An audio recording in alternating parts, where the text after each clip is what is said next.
इस्तीफा देना चाहिए दिल्ली में मोदी को और नीतीश कुमार को बिहार में। ये मोदी जी पर आरोप है ना। यदि कोई घुसपैठिया इस भारत की सीमा के भीतर आ रहा हो तो आखिर देश का प्रधानमंत्री क्या कर रहा है? बिहार सरकार में मंत्री हैं रामसूरत राय। उन्होंने एक बयान दिया है कि सीमांचल के इलाके में स्थानीय लोगों की मदद से घुसपैठी इन कर रहे हैं, जिसको लेकर जेडीयू के बयान आपने सुने। जेडीयू का कहना है कि जो इस तरह के बयान देते हैं, इस तरह की बयान नहीं देना चाहिए और उन्होंने इस्तीफे की मांग की। लेकिन अब जो आरजेडी के प्रदेश अध्यक्ष जगदानंद सिंह हैं, उन्होंने प्रधानमंत्री नरेंद्र मोदी पर सवाल खड़े किए हैं कि अगर कोई सीमा में घुसपैठी इन कर रहा है और कोई मंत्री इस तरीके की बात कह रहा है, इसका मतलब उसके पास जानकारी है। तो कहीं ना कहीं ये प्रधानमंत्री नरेंद्र मोदी पर सवाल खड़ा होता है, क्योंकि अगर कोई प्रधानमंत्री है और उसके रहते हुए कोई घुसपैठी घुस रहा है देश में, तो ये बड़ा सवाल जो है वो प्रधानमंत्री पर खड़ा होता है कि आखिर देश का प्रधानमंत्री क्या कर रहा है। उन्होंने यह भी कहा है कि साफ तौर पर जिस तरीके से जो क्षेत्रीय पार्टी उनका साथ दे रहे हैं, जहाँ जहाँ भी बीजेपी है और जहाँ जहाँ जो क्षेत्रीय पार्टी साथ दे रही है, उनको इस्तीफा देना चाहिए। और ख़ासकर बिहार सरकार में जो बैठे जेडीयू के बिहार के मुख्यमंत्री नीतीश कुमार हैं, उनके इस्तीफे की मांग की है प्रदेश अध्यक्ष जगदानंद सिंह ने। सुनवाते हैं उनका पूरा बयान आपको कि उन्होंने क्या कुछ कहा। क्या सवाल है? बिहार के मंत्री हैं रामसूरत राय, वो कह रहे हैं कि घुसपैठी सीमांचल में स्थानीय लोगों की मदद से वहाँ रह रहे हैं।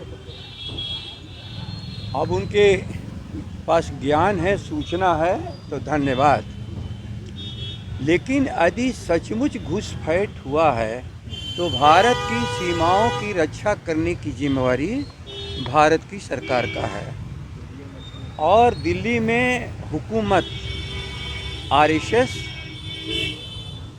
धार्मिक उन्मादी और सबको बेवकूफ़ बनाने वाले, देश को लूटने लुटाने वालों के सबसे बड़े कप्तान श्री मोदी जी बैठे हुए हैं। ये मोदी जी पर आरोप है ना। यदि कोई घुसपैठिया इस भारत की सीमा के भीतर आ रहा हो तो आखिर देश का प्रधानमंत्री क्या कर रहा है?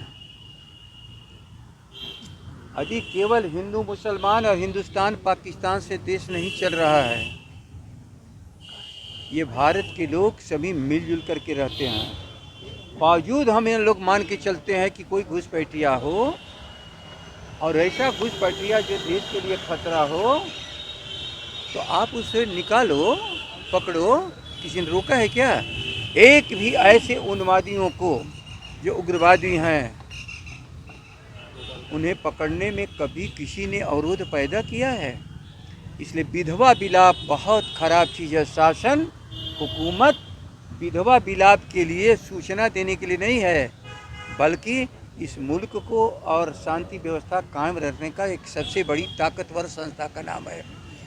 इसलिए वो क्या कह रहे हैं, नहीं कह रहे हैं, मैं नहीं जानता हूँ। क्या सच है क्या झूठ है, उनके पास सूचना होगी। लेकिन वो जो कह रहे हैं यदि यही सच है तो शायद अपने भारत की सरकार की असफलता के ऊपर उनको विचार करना चाहिए कि आखिर भारत की सरकार क्या कर रही है। अब जेडीयू एमएलसी इस्तीफा मांग रहे हैं उनसे। एक आदमी बोलो ना, क्या जेडीयू एमएलसी ने इस्तीफा मांगा है रामसूरत राय से। क्या जेडीयू के एमएलसी खालिद अनवर ने इस्तीफा मांगा है रामसूरत राय से। अब मैं नहीं समझता हूँ, उतने लायक नहीं है। तो आरएसएस के लोग जहाँ भी कुर्सी पर बैठे हैं, सबको हट जाना चाहिए और न हटें तो उनके सहयोग करने वालों को शर्म आनी चाहिए कि जनता के साथ क्यों जो धोखाधड़ी हो रही है उनके सहयोग में उनका साथ दे रहे हैं। इस्तीफा देना चाहिए दिल्ली में मोदी को और नीतीश कुमार को बिहार में। गिरधारी लाल हैं, कहते हैं कि केंद्र से मदद नहीं मिल रहा है, बिहार में विकास नहीं हो पा रहा है। जो जदयू के सांसद हैं बांका से, उनका आरोप है कि केंद्र सरकार बिहार में मदद कर रहे हैं बिहार में सरकार चलाने के लिए। और मदद क्यों ले रहे हैं? अरे वो तो मदद लेकर के सरकार चला रहे हैं और बाकी कौन उनको मदद की जरूरत पड़ेगी? अरे इस मदद को नकारते तो मैं समझता हूँ कि बिहार के लोगों के प्रति कोई उनके पास वेदना और संवेदना है। तो आपने सुना आरजेडी के प्रदेश अध्यक्ष जगदानंद सिंह का कहना है कि प्रधानमंत्री पर सवाल खड़े हुए हैं। अगर कोई प्रधानमंत्री है तो उसके रहते सीमांचल में या कहीं भी घुसपैठी कैसे घुस सकता है। और उन्होंने बिहार सरकार के जो मुख्यमंत्री हैं उनसे इस्तीफे की मांग की है और साथ ही साथ प्रधानमंत्री नरेंद्र मोदी को भी कहा है कि इस्तीफा दे। और भी अपडेट्स देंगे मैं इस के साथ। नमस्कार।